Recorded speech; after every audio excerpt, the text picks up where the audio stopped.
Okay, this is the writer and the director of Grandma. Thank you so much. Thank you for having me. And before we talk about the movie, just so you should know, you come from a very famous family.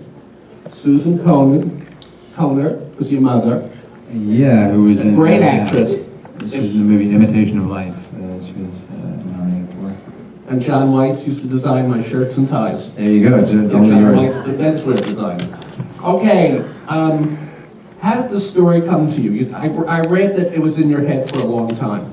Yeah, there was some version of it in my head for a while, but I had done a film with Lily where she played Tina Fey's mother. She had a supporting role in the film Admission, and so I just spent some time with her, and then Admission came out, and I had a little bit of a panic attack because, you know, as a director, you get to be kind of a control freak on set. Well, sorry, hopefully in a relatively pleasant way, hopefully. But when the film comes out, it's the absolute opposite experience. And so to sort of calm myself down, I went to this cafe and I started writing this, and it really did come to me. It's very odd because, but the only thing that really sticks with me is that I just spent time with Lily and I was hearing her voice as I wrote it. And it helped me write the whole thing. And it was just some perception I had about her, and not only how funny she was, but also how dedicated an actress she was. And in a way, how poignant I found her. Just that she was somebody who clearly had a healthy degree of cynicism about human nature and irony, but also she's very sweet and kind, certainly to me, and to, for instance, the younger actress in this, Julia Garner. She's just a lovely person to be around. And I kind of joked that it was an excuse to get to spend a lot of time with her, which it was. Okay, so you write the movie for Lily Tomlin, but she doesn't know you're doing it. But you call her for lunch and tell what happened. Yeah, well, I didn't want to tell her I was writing it because I was worried she'd say, oh, thank you, but no thank you, please don't. So I just called her up and asked her to have lunch with me, and she sat down and she ordered a steak salad, and I thought to myself, wow, I hope she doesn't choke on her steak salad because I'm going to spring this on her. And I did spring it on her, and she kind of said, oh, well, that sounds very interesting. I'm kind of excited to read it. And now, when we were first talking about this, she sort of said, oh, I jumped in with both feet. But the reality is that, I did have to woo her for a while. Yeah, so from the time you gave her the script, how long did it take to get the movie made? It was a few months, and not really a ton of time. I mean, I did the movie very, for me, inexpensively, because I've done a lot of, this is the 10th film I directed, and they've all been studio films before this. But I did this for just under $600,000, which, but happily I had, from doing 9 other films, I have a lot of people's phone numbers. Like Marcia Gay Harden had done a film with me, and pretty much everybody, and Sam Elliott, who was lovely in it, had done a film with my brother called Golden Compass. So I actually feel slightly guilty saying this. I sort of, it was financed fairly immediately because there was so little money, essentially. Right. It was a very nice Greek gentleman who wanted to make a movie about a crazy grandma. I'm sure he didn't want to make this movie about a crazy grandma. He had something else in mind. Where did you film it, and how many days did it take to film? Because I know it was a quick film. Yeah, it was a 19-day shoot, and the thing was, I didn't write anything that didn't end up in there. I knew I couldn't afford to, and also I was quite concerned about. I'd seen films of a really small budget that I'd loved over the past couple of years. In fact, I'd watched them with an eye towards how do I do this, but I didn't know whether what I'd learned was going to translate. Happily, I'd kind of learned not to waste time, and I don't think there was a moment ever where the actors felt rushed. And Lily and I had a few months to go over the script, and everything from texture, such as she said to me when I first wrote the relationship between her and her deceased partner, that she's mourning, which is to me sort of the core of the film, and there's obviously issues in the film, but to me, the emotional core of the film is how do you get over loss and move on and not feel guilty about that. But she said, oh, every time you describe them, they're sort of in some glowing terms, and if this is a real relationship, they would have fought with each other, been mean to each other, so I put in little things about that. And also, the little girl who punches her, Lily told me that her partner, Jane Wagner, they had been in Las Vegas for something, and it was late at night, and I think they were in a casino, and there's a little like 6-year-old girl wandering around without her parents, and Jane went over to her and said, "Oh, sweetheart, where are your parents?" And the little girl slugged her in the face. So we were hanging out, and I told her, she told me this thing, and I said, "May I please use that?" Because I was having a really hard time trying to figure out how to make that scene distinct, because I'd seen movies like Juno and Citizen Ruth, etc., where there's a scene at a clinic, and I thought I'd kind of seen everything, but I hadn't seen that. So did Lily change dialogue at all with you? Did she say, "I don't think my character would say this at this point"? And of course, you wrote it for us, so she. Well, I really tailored it for her. But I'll tell you something funny. When she first read it, she said, "Oh, does this character have to swear so much? She's meant to be kind of a literary person, and it's really has an awful lot of blue language in this." And I said, "Well, okay, Lily, we can trim it back." And I actually did trim some stuff back, but then on the set, I would say the thing that was most often improvised was a lot of the swearing, which is truly Lily's off-the-cuff swearing. She's terrific in this movie. Now, what's the history of the movie? Because now it's sort of rolling out again. I mean, you were Telluride, right? In the beginning of the year? Well, we were the closing night film at Sundance. The nice thing for me, at least, about doing the movie at the scale at which I did it was I didn't have any particular expectations. And honestly, as I stood back there just now, I think I would have felt like I was smoking an opium pipe or something to think that I would, do this film and have it shown to an audience like this. So it played first off, it got into Sundance, which was exciting, and then it was the closing night film, and oddly, before it was closing night, it was screened for distributors, and a few places happily wanted it, and it also was reviewed beforehand. It was terrifying, but it went really well at Sundance, and then it's been doing quite well, and I know the opposite experience. So, okay, but because she's getting a lot of Oscar buzz now, is that why the movie is coming out again to the theaters? Well, I think she's awful good, and sorry, that's an understatement. Honestly, Well, she's in every scene. She's in every scene. She's playing a different character for her. It's closer to her. When I showed her the film for the first time, she and Jane saw it along with Sam Elliott and his wife, who's the actress Catherine Ross, who's a lovely actress. They had him come to my office and watch it all together, and when they came downstairs, I was nervous, of course, and happily they loved it, but Lily joked to me, she said, "Well, I should have thought of doing this 40 years ago, playing myself." And it's not exactly her, there's different experiences, but it's much closer to her than what she's done before. And I would imagine that would be kind of a scary thing to do. And she's lovely in it.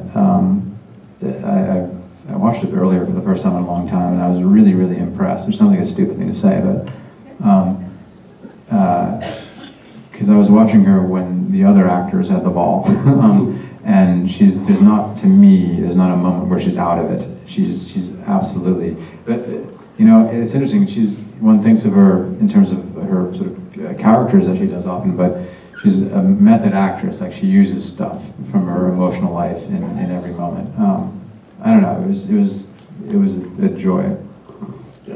The characters are so complex. How did you know? I have to ask this question. How do you know so much about lesbians? I couldn't write a movie about lesbians. Okay, you sell yourself short, Bill. Okay. Well, keep look forward to listening. seeing Look forward to seeing the movie a couple of years from now. I think the primary thing is not to condescend anybody, and just to, well, for one thing, if there was anything in here that Lily said was false, I wouldn't have put it in there. But for instance, there is this relationship that her characters have with Sam Elliott, and if she had said to me, "No, I don't believe that this woman would have ever been in a situation where she had been with a man," would have been hard pressed to keep it in there. But it was really key to me, that line that she has, where she says, I always liked women, I just didn't like myself. So I had a very good first audience and critic. I don't know, I mean, beyond that, it's almost all women in the movie. Sam has his say, but it's something I hadn't done before. But I'm a great admirer of Anton Chekhov. That's when I first decided I wanted to try to be a playwright, and I write plays as well. That was the person whose major plays sort of drew me to writing, and his plays have beautiful female characters and complicated ones. So I think in a weird way, as similar to making the film where I just didn't want to get in my own way, it was the same thing in the writing of it. Now, the movie is about relationships, obviously, family relationships and relationships with friends. But did you have any trouble writing about, because it's so much about the abortions? Was that tough? Was that a tough sell to a studio? Well, I didn't have to sell it to a studio. Yeah. Certainly it would have been a tough sell to a studio. I feel their pain. Beyond that, I didn't have to do stupid exposition. When you do a research screening, they hand out cards, and one of the major questions is there anything you didn't understand? And the idea that having no ambiguity somehow makes something more enjoyable is a bit of it's a lodestone around your neck when you're making a regular studio film. In terms of that, to me, the political aspect of this film is simply that it doesn't devalue people's individualism, and that I'm very interested in the overlap between societal issues and political issues and the personal. And whether it be a movie like Kramer versus Kramer, or earlier Guess Who's Coming to Dinner, and in a way, The Graduate, something that is about something that's in the air with our society, but is really sucks you in because of the emotions of the characters, is what I'm kind of interested in. To me, that is the overall political statement, which is to try not to devalue people. Okay, if any of you have questions, I'll come out there in a minute, but at the end of the film, after the girl has the abortion, it seems like that brings the family together, like this important event. Is that one of the messages I'm supposed to get, that all of a sudden, I think Lily Tomlin's going to get closer again to her daughter, and the grandmother obviously is close with the granddaughter, and it's going to be a family unit? Yeah, well, to me, a dumbing down of a theme that I was thinking of was the 3 words, get over it. And to me, one of my favorite things in the movie that I was very happy to be watching, because as a director you get to be the first audience, was that little scene where Lily and Marcia are sitting in the waiting room, and there's a little bit of silence in it, and then Marcia says kids. Marcia's character, no matter what she thinks, no matter how angry she is at her daughter, she shows up. And in a way, Lily's character shows up emotionally for her granddaughter. And I do think that is some aspect, obviously, of getting over loss in some way, is being needed by somebody and having some quest where you have to come through for somebody. It's really funny because the one thing in terms of the abortion issue I didn't want to do was because really it was simply that when I sat down to write out the character, the 18-year-old showed up and she was pregnant and she had scheduled an abortion. And from that point on, I just didn't want to be fake to these characters. That was about it. This is how these characters were acting. So I wasn't particularly trying to make any point, honestly. Okay, you wrote it, you directed it. Do you enjoy writing it more or directing more? Well, I like writing to the extent that you, for a little time, get to live in a magical, a fantasy world, like you're playing with dolls as a kid. And the characters are occurring to you. Like, I didn't know that, honestly, when I was first writing, I didn't know that Lily's character had an abortion and that it had been Sam Elliott's character's kid. Right. She just showed up at that house, and he was saying very menacing stuff, like, when you smile, you're showing your skeleton. It was almost like a Pinter play to me. But then it started coming together.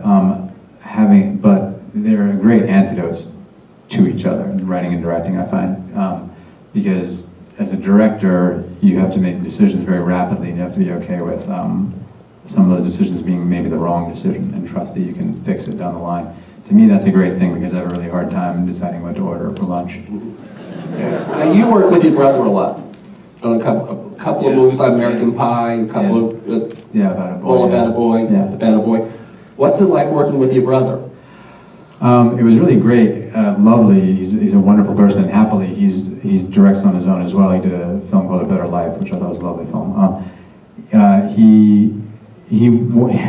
I went to school in America. Our dad had gone to school in Britain, and my brother went to school in Britain as well.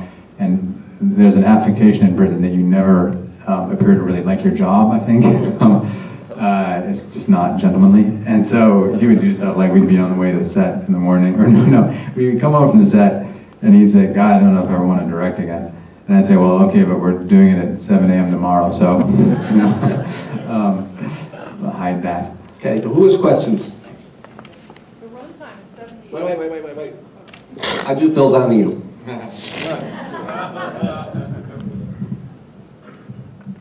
Great movie, thank you. Thank you so much. The runtime's 78 minutes. I'm wondering if you wrote it that length, or if it just made sense to have it that length when you were editing. I didn't write much more than that.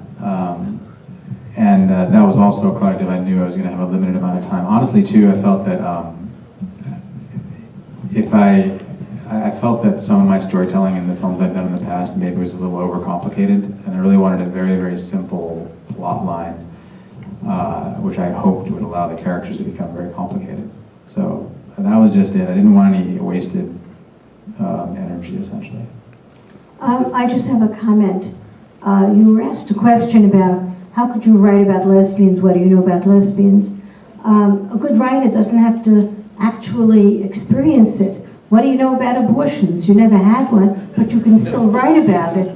I mean, I just think that you did a great job in the writing. It was so great that you were able to picture people's or depict people's emotions and feelings so beautifully. I'm very grateful. Thank you, Mom.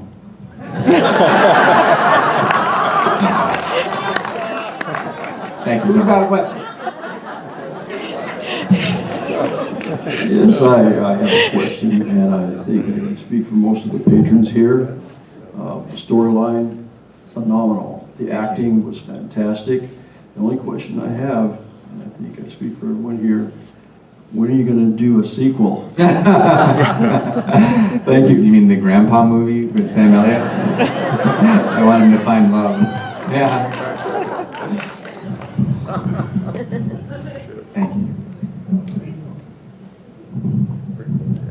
I don't have a question, I have a compliment, and but it is a question. What made you think in terms of doing it all in one day? I mean, it was amazing that it was all in one day, and yet there wasn't a minute in there that you felt bored by what was going on in this one day. Thank you very much. I wanted a ticking clock. I felt like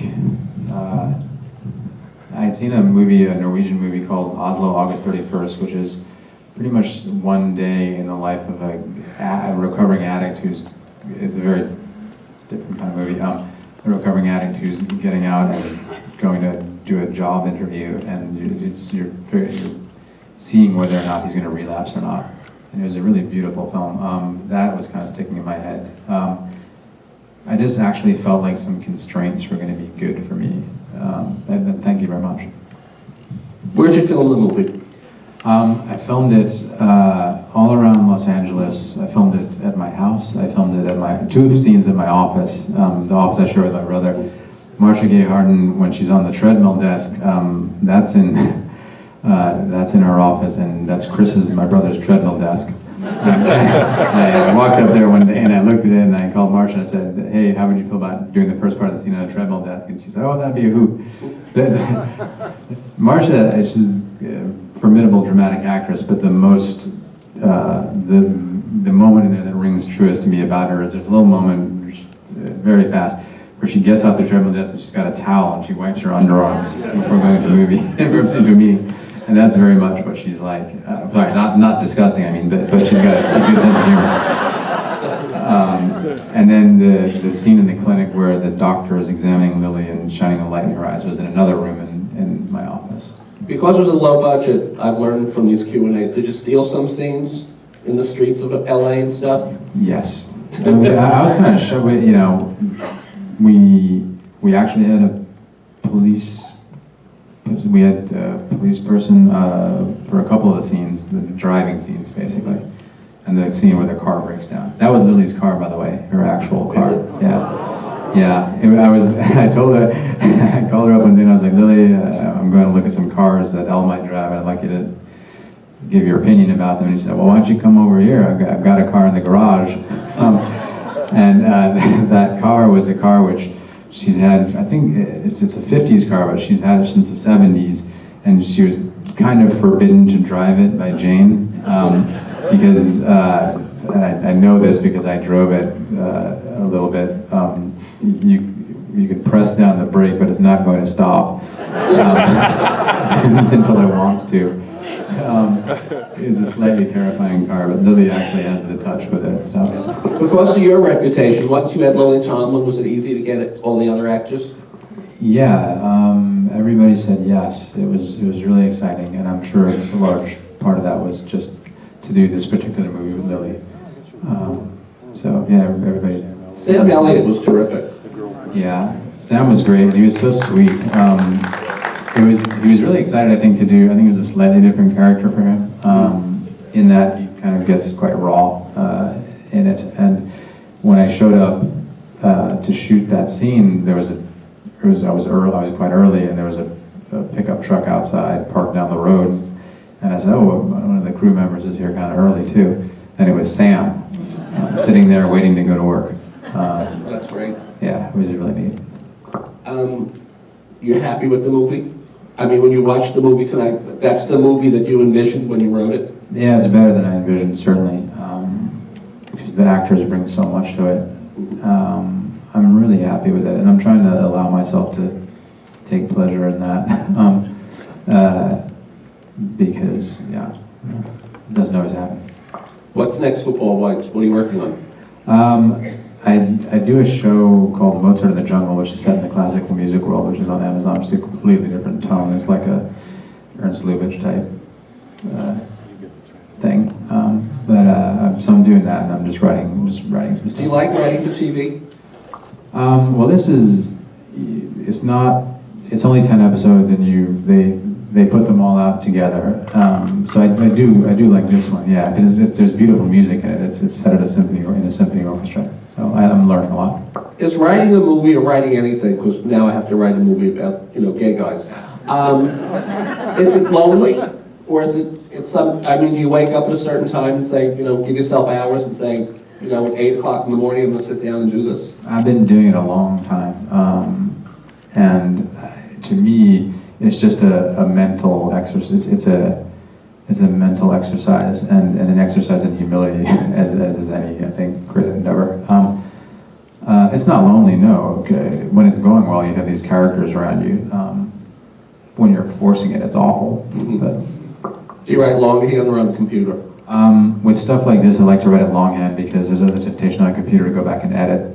And to me, it's better to get it out there. Okay, anybody else have questions? That was the finest performance I've ever seen by Sam Elliott. As the director, how much did you affect that? The main thing for me was to get out of the way. Honestly, I was prepared. That's another lovely thing about Sam. When I first wrote it, the character had a pigtail in the script, or a ponytail, and not pigtail. Pigtails are really silly. Ponytail. And Sam called me up. He said, "I know you don't have any money. I'll try it. I probably shouldn't do my Sam Elliott voice." He said, "I know you don't have any money, and I'm going to go and buy myself a wig. I got a good wig maker, and I don't want to put this on you." And I said, "Sam, I don't care if the character has a ponytail, because he happened to have short hair at the time and had shaved his mustache." It was interesting that once they got into the stuff where they were shouting at each other, and he got quite emotional, I came up to him with a note, and he looked at me as I walked up, and he said, "I know you want me to pull it back, like tone it down." And I said, no, not at all. I don't remember actually what my note was, but I thought that was really interesting that clearly he'd been given that note before. So really, a lot of it is about having the confidence to get out of the way of the actor. Anybody else? Oops. Okay. Anybody else?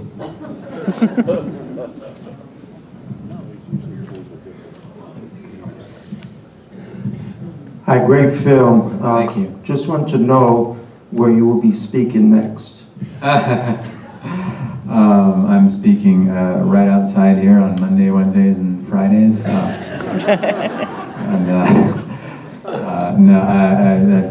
Thank you. I don't know.